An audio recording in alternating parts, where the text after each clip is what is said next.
Prédites en 1916 par Einstein, les ondes gravitationnelles sont une conséquence de la relativité générale. Elles sont prédites et décrites par Einstein de 1916 à 1918, par analogie avec l'émission de la propagation des ondes lumineuses dans la théorie électromagnétique de Maxwell. Ainsi, de même que les ondes lumineuses se propagent dans un champ électromagnétique, les ondes gravitationnelles devraient, selon la théorie de la relativité générale, se propager dans le champ de gravitation. Je vais ici présenter certains des grands axes de ma recherche de l'année dernière, à savoir la naissance de la théorie, les contributions sur la question des différents types d'ondes, les doutes d'Einstein sur l'existence des ondes gravitationnelles et les contributions importantes qui ont été faites à la recherche avant les années 1950.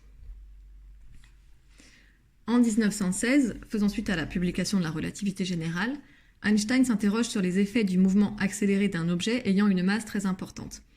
Il en conclut que la déformation de l'espace-temps produite par cet objet se propagerait dans l'espace en s'éloignant comme une onde, l'onde gravitationnelle, se déplaçant à la vitesse de la lumière et déformant l'espace sur son passage. C'est ainsi que dans un papier publié le 22 juin 1916, Einstein prévoit l'existence des ondes gravitationnelles.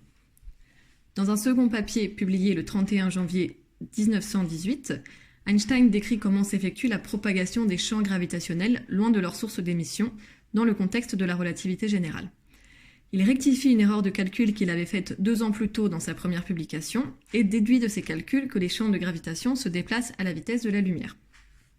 La question des ondes gravitationnelles sera alors questionnée par quelques scientifiques dans les années qui suivent la diffusion de ces publications. Toutefois, le contexte qui sévit alors en Europe, celui de la Première Guerre mondiale et de l'entre-deux-guerres, va beaucoup limiter la diffusion des théories d'Einstein et donc limiter le nombre d'études autour des ondes gravitationnelles. Quelques scientifiques vont tout de même s'intéresser aux ondes gravitationnelles dans les années qui suivent, surtout des mathématiciens. 2 aspects vont particulièrement les intéresser. En premier lieu, l'analogie entre les ondes gravitationnelles et les ondes électromagnétiques, et ensuite la question de savoir si les ondes gravitationnelles transportent ou non de l'énergie. De ces calculs qu'il avait faits en 1916-1918, Einstein avait prédit 3 types d'ondes, dont un seul, selon lui, transportait de l'énergie. Le mathématicien Hermann Weyl va s'intéresser à cette question dans son livre de 1919, Temps, espace et matière. Il arrive à la même décomposition qu'Einstein en 3 types d'ondes, dont une seule transporte de l'énergie, les ondes qu'il appelle transverses, et ce sont celles qui correspondent aujourd'hui à l'appellation d'ondes gravitationnelles. Bien que la paternité des ondes gravitationnelles lui revienne, Einstein n'est pas fermement persuadé de leur existence. En effet, lorsqu'il les prédit en 1916, il utilise des équations simplifiées dites linéarisées. Les résultats ne sont donc pas totalement satisfaisants dans la mesure où il n'est pas sûr qu'ils soient toujours vérifiables dans le cas d'équations non simplifiées. Dans les années 1930, alors qu'il travaille avec son assistant Nathan Rosen, Einstein tente de vérifier si sa théorie complète, dite non linéarisée, prédit elle aussi l'existence des ondes gravitationnelles. Ils concluent tous les deux de leur recherche que les ondes gravitationnelles n'existent pas. Ces conclusions sont rapportées dans un article soumis au Physical Review en 1936, nommé « Les ondes gravitationnelles existent-elles ?» et qui a pour rapporteur le mathématicien Howard Robertson, qui leur signale une erreur dans le papier.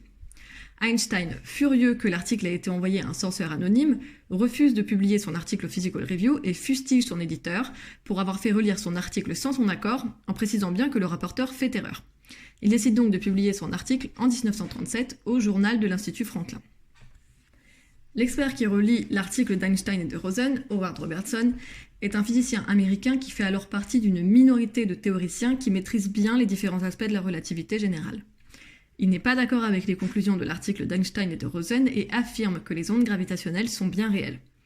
Alors qu'Einstein demeure convaincu que son modèle ne postule pas l'existence d'ondes gravitationnelles, Robertson réussit à le convaincre qu'il existe une meilleure façon de se figurer la solution trouvée par lui et Rosen et qu'il n'existe aucun doute sur l'existence des ondes gravitationnelles. L'article à paraître au journal de l'Institut Franklin avait alors déjà été accepté pour publication, mais Einstein réussit à intégrer des modifications et à amender ses conclusions, dans le sens de ce qu'avait proposé Robertson. Cet épisode est assez parlant et reflète bien les doutes qui ont pu planer sur l'existence des ondes gravitationnelles.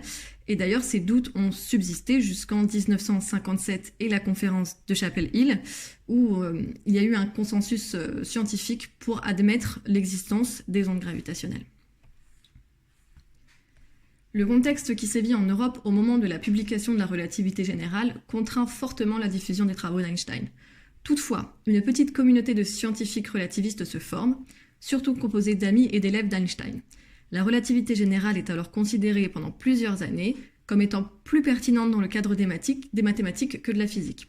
C'est la raison pour laquelle les contributions autour des ondes gravitationnelles entre les années 1920-1930 vont surtout être faites par des mathématiciens. Si la littérature autour des ondes gravitationnelles va connaître un essor important après 1957 et la conférence de Chapel Hill, certaines contributions majeures vont être faites avant cette date. La majorité de ces contributions seront faites par des mathématiciens, ce qui reflète plutôt bien la nature de la communauté relativiste de cette période. Nous allons ici présenter 3 contributions à l'étude des ondes gravitationnelles qui ont été faites avant 1950. Il y a d'abord Hermann Weyl, dont nous parlions tout à l'heure, dont la contribution a été très importante à l'époque, puisque son ouvrage est considéré comme le premier à avoir exposé systématiquement et rigoureusement les théories de la relativité générale. Son livre « Temps, espace, matière », publié en 1919, a été traduit dans les années qui ont suivi en anglais et en français, ce qui a participé de la diffusion des théories d'Einstein. Un chapitre entier du livre est d'ailleurs dédié aux ondes gravitationnelles. Une autre figure particulièrement importante dans la recherche sur les ondes gravitationnelles est l'astrophysicien anglais Arthur Eddington. S'il est un fervent défenseur de la relativité générale, son regard sur les ondes gravitationnelles dans son papier de 1922 lui a valu la réputation de premier sceptique. Eddington ne doute pas de l'existence des ondes gravitationnelles, mais il rejette toutefois une analogie trop évidente avec les ondes électromagnétiques. Il se demande si les ondes gravitationnelles voyagent effectivement à la vitesse de la lumière. Dans son livre de 1923, il rejette les méthodes d'Einstein qui semblent, selon lui, présumer d'avance que les ondes gravitationnelles se propagent à la vitesse de la lumière. Il écrit « Le résultat tient ou tombe selon le choix de coordonnées, et aussi loin que l'on peut en juger, les coordonnées ici utilisées ont été volontairement introduites pour obtenir la simplification qui résulte de la représentation de la propagation comme se produisant à la vitesse de la lumière. » Enfin, la dernière contribution que nous présentons est celle de Lev Landau et Evgeny Lifshitz, 2 théoriciens russes, qui produisent la contribution la plus influente de l'étude des ondes gravitationnelles de l'entre-deux-guerres. Dans un livre publié en 1941, les 2 physiciens s'interrogent sur l'émission des ondes gravitationnelles dans un système d'étoiles binaires et concluent qu'un tel système radierait de l'énergie, en accord avec la formule du quadrupole d'Einstein. Voilà, j'ai présenté ici quelques-uns des grands axes de recherche que j'ai étudiés dans le cadre de mon TER l'année dernière. Évidemment, c'est loin d'être exhaustif, mais ça donne une bonne idée de l'orientation de mes recherches.